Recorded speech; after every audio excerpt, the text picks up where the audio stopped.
Hola amigas y amigos, welcome back to the Green Cards to Greenback Show. I am your host, Nestor Vargas. I'm going to help you find peaceful prosperity by sharing practical money tips and proven mindset hacks. I'm a certified financial planner with over 12 years of experience and a first-gen kid who now makes over 6 figures only working 3 months per year. If you're a Latino or Latina looking to dramatically improve your current situation, well, this is the show for you. In this show, you will hear real-world examples of what other successful people are doing to make more money and live a better life. Let's dive into the show. Welcome back, my friends, to another episode of the Green Cards to Greenbacks podcast. I am so excited that you're here today. Have you ever wondered what a financial planner does? What is a fee only versus commission? Where to find someone, and how to actually ask educated questions to make sure you're engaging with someone that is going to help you with your financial life? If you've ever wondered that, stay tuned because we're going to get into it today. And I'm so excited to be able to provide this to you because I really think it's important that you feel educated, knowledgeable, and confident in choosing the individual that is going to help you and your family create wealth and manage wealth. All right. So let's start with the distinction between what is a financial planner versus a wealth advisor, okay? So stick with me. Let's start with a financial planner. Financial planner is someone that you can actually reach out to without having to give them your wealth or without actually having to have wealth. So financial planner is someone that is willing to provide the service of planning without actually having to manage your wealth. And what are those services, right? Let's go through some examples. Let's say that you're like, oh man, and like, how much should I be saving for my kids' education? Or am I saving enough for retirement? How should I claim my Social Security? What about Medicare? Should I be saving more in my Roth account versus my traditional account? Are there any changes that I can be making to my financial life to save money on taxes? Those are all services or questions that a financial planner can provide and answer for you without you having to give them your money, right? Or maybe you don't have enough money. Now, a wealth advisor or a financial advisor is someone that wants to manage your wealth. In return, they're also maybe able to provide financial planning processes or services. Not all financial advisors will do that. There's many wealth advisors out there that all they're interested in is managing your money and don't have that knowledge or structure to really provide the financial planning services. Now, a financial planner can manage wealth as well. That's what I do for my clients as well. I've got clients who want me to manage their wealth and provide financial planning services. And I've got clients who just want financial planning and no wealth management. And wealth advisors can also provide wealth advisory services, like I said, managing your money and provide financial planning, right?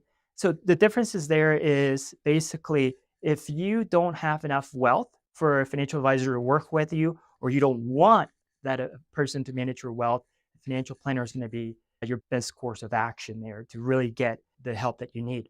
All right. I want to make sure now that we talk about this thing of how do we choose someone, right? Now that I've talked about like the differences between a financial planner and a wealth advisor, how do we start creating a process to choose someone that is going to act in your best interest? And I'm going to use an analogy for you. Think about a doctor, right? You walk into a doctor's office and you're sitting down waiting for that doctor to come in. Hopefully, right, it's not taking 30 minutes as they're known for. Let's say that this doctor finally walks into the office and they're wearing their doctor's coat, and underneath their name, they have a logo of a pharmaceutical company. What comes to mind? For me, I would not be very happy. I would not feel confident that this individual is working for me. I automatically know that this individual is working for someone else. And I don't want them to be working for a pharmaceutical company. I want them to be working for me and then be able to go out there and look at all the pharmaceutical options to give me the best medicine that I need. So with a financial planner, it's the same thing. You can be working with a financial planner who works for a company like Fidelity or LPL or Charles Schwab or Vanguard. The list goes on. And if they're only working for that company, then there's a conflict of interest because they're going to only be able to provide the products that they have available to you rather than the best products or all the products out there. I think working with an independent financial advisor is really important. Someone that has their own shop or their own business and that is able to go out there and not be captive, is going to be able to go out there and be like, okay, based on your needs, here's the best solution out of all these different companies think that's really important. Another distinction that I want to make here is that you could be working with someone who holds their money. So you can be working with a financial advisor who holds their money at the companies that I named, Fidelity, Charles Schwab, LPL, or whatever it be. And they don't necessarily work for that company. They're just using that company to hold your money safely and to transact business. So make sure you have that distinction. I want to make sure I land that very well for you. Just because that person holds their money at one of those big companies doesn't mean that they work for them. So you want to make sure you understand where their paycheck is coming from, right? So make sure you understand who they work for. I like independent advisors. I like independent doctors, right? And I think there's no difference in the process you need to have when working with someone. All right, now let's talk about compensation. Compensation. Guys, the reality is that compensation drives behavior. We're all human, right? Let's say you have a job and your boss tells you, like, here's the thing that we're really wanting to accomplish. And if you accomplish this thing, you're going to get this big bonus. With financial products, they pay a commission, right? I know if there are two products that kind of do the same thing and one has a higher commission, there's a conflict of interest there. So we're going to go through different structures of how you can pay a financial planner, a wealth advisor, but have that in mind. Do you want to have a conflict of interest? Do you feel comfortable with someone who is paid by commission? It doesn't mean that is wrong. I know great financial advisors that are commission based. I actually have two advisors that are part of a study group, and I would absolutely give them my money if something happened to me. You just want to be aware, right? Being aware empowers you to make the right decision.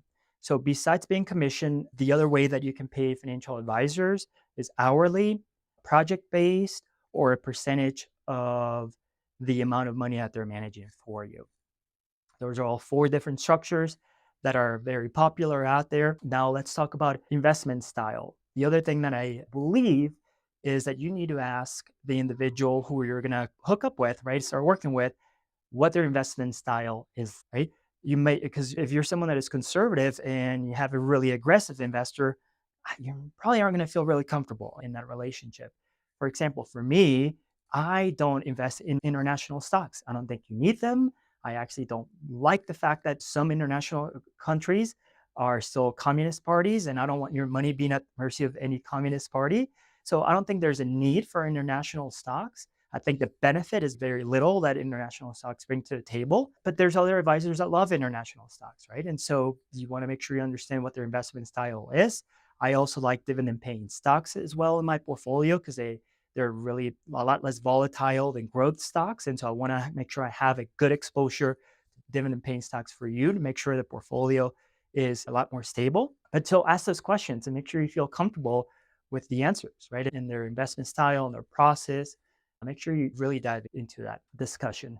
Let's talk about the kind of this word that's called fee only versus commission based. I think that's also really important because it's out there. It can be really confusing. A fee only advisor is someone that only gets compensated by you.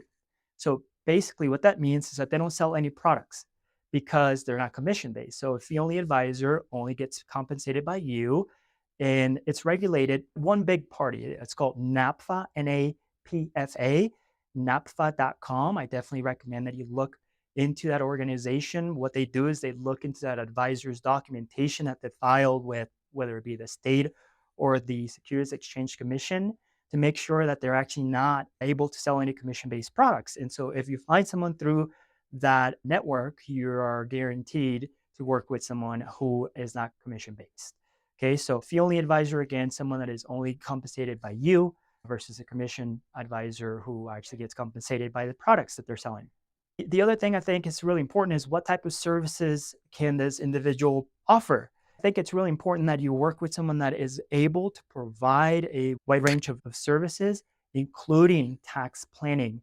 I can't tell you how many emails or how many people come to me with an advisor that they currently hold, but that advisor can tell them exactly which accounts they should draw the money from to minimize the tax liability, or they can't tell them exactly how much they should convert into the Roth account.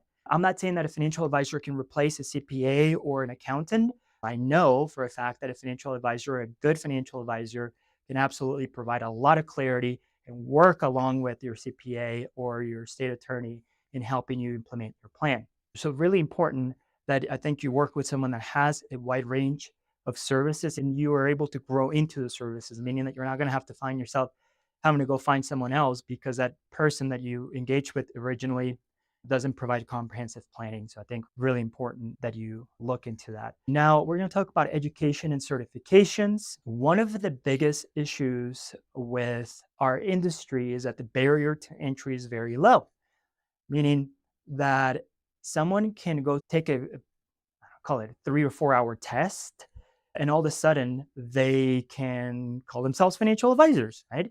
And that's kind of scary because I really believe that I think experience is really important, especially in what we do in helping people with their wealth. And it's like using another analogy, a 16-year-old girl gets a driver license and all of a sudden they're driving a car, they're drivers, right? They're not the same as someone that is 30, 40, 50 years who's had a lot of experience, has driven in different conditions, has seen things. And so that's one problem, right? And so how do we solve that issue? There's a certification called a CFP or Certified Financial Planner, which I happen to be one. But a certified financial planner has to go through a pretty rigorous coursework and they have to sit and take an 8-hour test on top of that coursework. And you have to have at least 3 years of experience in order for you to call yourself a certified financial planner. So right there, you've got someone that is motivated, that loves what they do, because I'm telling you, this course is really difficult. And then that test is even more difficult. If you work with a certified financial planner, you definitely have someone that is very knowledgeable. But also, I want to make sure I make this distinction as well. Just because you're working with the CFP doesn't mean that is a fiduciary, right? And so I want to talk about that word fiduciary. It's something that is thrown out there a lot. It's out there in the news. I think a lot of people use the word very loosely. And frankly, there's no regulatory body that can regulate who calls themselves a fiduciary or not.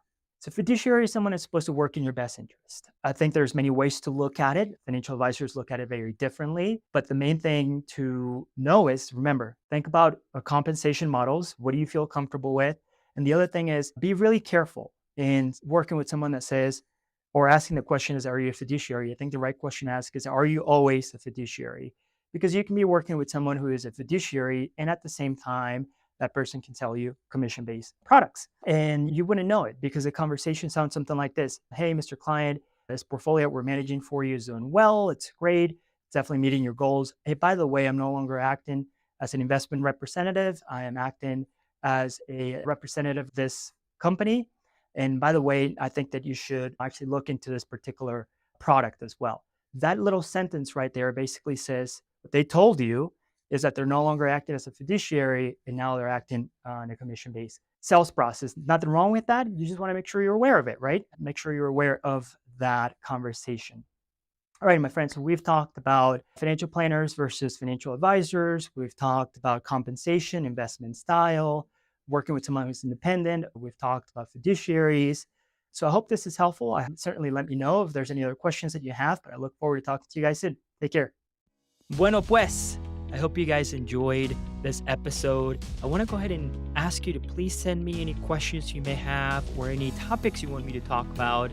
Go ahead and send them to Nestor, Nestor, at greencardstogreenbacks.com. I actually read every email you send, so I'd love to hear from you. Don't forget to head over to greencardstogreenbacks.com for the show notes for this episode, and really links to any resources we may have discussed. Bueno, amigos y amigas, nos vemos pronto. Let's go make those greenbacks.